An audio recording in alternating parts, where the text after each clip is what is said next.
Welcome to Uma Siva kitchen.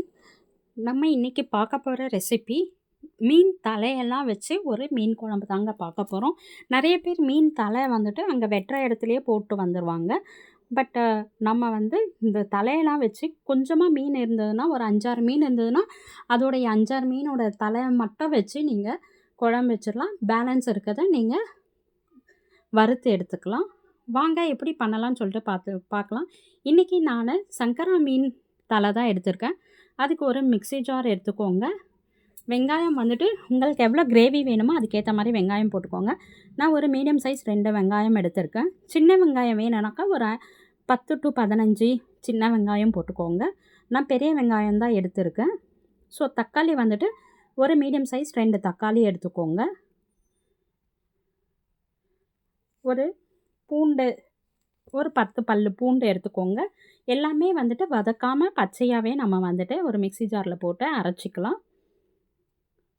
So நல்லா கொஞ்சம் நைஸாக அரைச்சிக்கோங்க.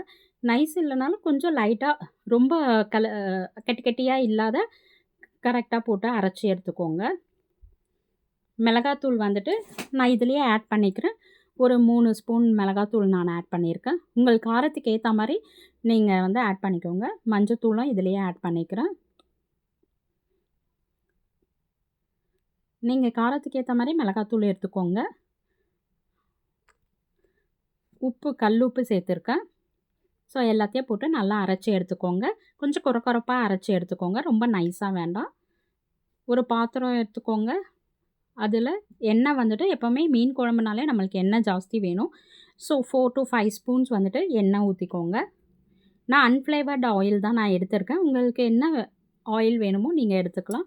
கடலெண்ணெய் கூட ஊற்றிக்கலாம், இல்லை நல்லெண்ணெய் கூட ஊற்றிக்கலாம். டேஸ்ட்டு நல்லா இருக்கும் நல்லெண்ணெய் ஊற்றுனீங்கன்னா. ஸோ வடகம் நானே எங்கள் வீட்டில் செஞ்சது தான் இது வடகம்.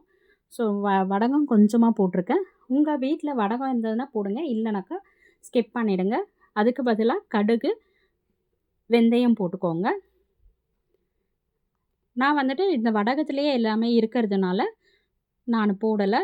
கொஞ்சமாக சீரகம் ஆட் பண்ணிக்கோங்க. ஸோ எல்லாம் நல்லா பொரியட்டும். தீச்சிடக்கூடாது. வடகம் போட்டிங்கனாக்கா கொஞ்ச நேரத்தில் நம்மளுக்கு ரொம்ப தீஞ்ச மாதிரி ஆகிடும். அதனால் சிம்மில் வச்சு ஹையில் வச்சு மாற்றி மாற்றி வச்சுக்கோங்க.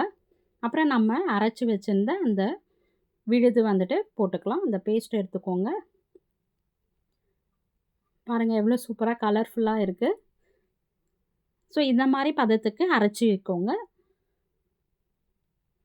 நான் எப்படி இந்த வீடியோ லாஸ்ட்டில் உங்களுக்கு சொல்கிறேன், எப்படி அந்த தலை எப்படி வெட்டணும்னு சொல்லிவிட்டு. கொஞ்சம் ஒட்டை வெட்டி நீங்கள் பண்ணிங்கனாக்கா உங்களுக்கு பீஸும் லாஸ்ட்டு பீஸும் கொஞ்சம் பெருசாக இருக்கும். நீங்கள் வறுக்கும்போது ரொம்ப நல்லா இருக்கும். ஸோ 5-6 பீஸ் இருக்குது, நிறைய பேர் இருக்காங்க அப்படின்னும் போது இந்த ட்ரிக்கை ஃபாலோ பண்ணுங்கள். நம்மளுக்கு மீன் குழம்புக்கு மீனும் ஆச்சு, வறுக்கிறதுக்கும் மீன் ஆச்சு. அதனால தான் நான் இந்த மாதிரி வீடியோ போட்டிருக்கேன். ஸோ எல்லாத்தையும் நல்லா கலந்து விட்டுக்கோங்க.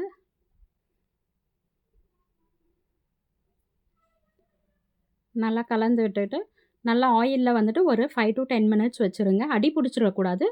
ஸோ அதனால் நல்லா கலந்து விட்டுக்கோங்க. பாருங்கள் கொதிக்கிற மாதிரி வருது. நல்லா கலந்து விட்டுட்டு நம்ம இப்போ புளி கரைச்சல் எடுத்து வச்சுக்கலாம். அந்த ஜாரை கழுவி வேஸ்ட் பண்ணாத நம்ம இதிலையே ஆட் பண்ணிக்கலாம் தண்ணியை. நல்லா கலந்து விட்டுக்கோங்க. இப்போ நம்ம புளி கரைச்சல் உங்களுக்கு எவ்வளோ குழம்பு வேணுமோ அதுக்கேற்ற மாதிரி புளி கரைச்சல் எடுத்துக்கோங்க. நல்லா ஆட் பண்ணிட்டோம்.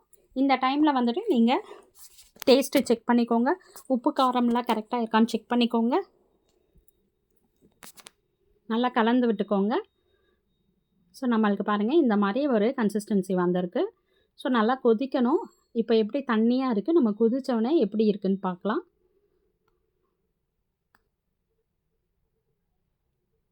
நல்லா கொதிக்கணும். உப்பு கம்மியாக இருக்குது. ஸோ நான் உப்பு கொஞ்சம் போட்டுக்கிறேன். காரத்துக்கு கொஞ்சம் மிளகாத்தூள் போட்டுக்கிட்டேன். நீங்கள் வீட்டு மிளகாத்தூள் ஃபஸ்ட்டு நான் வீட்டு மிளகாத்தூள் போட்டு தான் நம்ம மிக்ஸி ஜாரில் போட்டு அரைச்சோம். இப்போ காரம் கம்மியாக இருக்கிறதுனால வெறும் மிளகாத்தூள் கொஞ்சம் போட்டுக்கிட்டேன். கலருக்கு காஷ்மீரி சில்லி பவுடர் போட்டுக்கிட்டேன். ஸோ எல்லாத்தையும் கலந்து விட்டுக்கோங்க. காஷ்மீரி சில்லி பவுடர் அவ்வளோவா காரம் இருக்காது. ஸோ அதனால் நீங்கள் வந்துட்டு தாராளமாக போடலாம். கலருக்காக தான் நம்ம ஆட் பண்ணுறோம். ஸோ இப்போ பாருங்கள் நல்லா கொதிக்குது குழம்பு. நம்மளுக்கு வந்து கொஞ்சம் திக்கான கன்சிஸ்டன்சி வரணும். ஏன்னா மாங்காய் போட்டு அந்த மீன் தலை வச்சு தான் நான் குழம்பு வைக்கிறேன். ஸோ 2மே சீக்கிரமாக வெந்துடும். அதனால் வந்துட்டு அப்புறம் தண்ணியாக ஆகிடும் குழம்பு. ஸோ அதனால் கொஞ்சம் திக்கான கன்சிஸ்டன்சி வரும்போது நம்ம வந்துட்டு மாங்காவையும் மீனையும் ஆட் பண்ணிக்கலாம். பாருங்கள் மாங்காய் ஆட் பண்ணியாச்சு. 2த்தையும் ஒரே டைம்லேயே ஆட் பண்ணிக்கலாம். இப்போ மீன் தலை பாருங்கள் எப்படி நான் கட் பண்ணியிருக்கேன்னு சொல்லி. இதை மாதிரி கட் பண்ணி வச்சுக்கிட்டிங்கன்னா உங்களுக்கு வந்துட்டு பாருங்கள் இந்த சங்கரா மீன் தான் நான் எடுத்திருக்கேன். அதோட தலையை இதை மாதிரி கட் பண்ணி வச்சுக்கோங்க. பேலன்ஸ் இருக்க பார்ட்டை வறுத்து எடுத்துக்கலாம். பாருங்கள் இந்த மீன் குழம்பு வந்துட்டு 2 கொதி வந்தோடனே எல்லாமே வெந்துடும். ஸோ அப்புறமா நீங்கள் வந்து சாதத்தோட சர்வ் பண்ணுங்கள். அவ்வளோதாங்க, நம்மளோட மீன் தலை குழம்பு ரெடி ஆகிடுச்சு. இந்த வீடியோ பிடிச்சிருந்தால் லைக் பண்ணுங்கள், ஷேர் பண்ணுங்கள், சப்ஸ்கிரைப் பண்ணிக்கோங்க.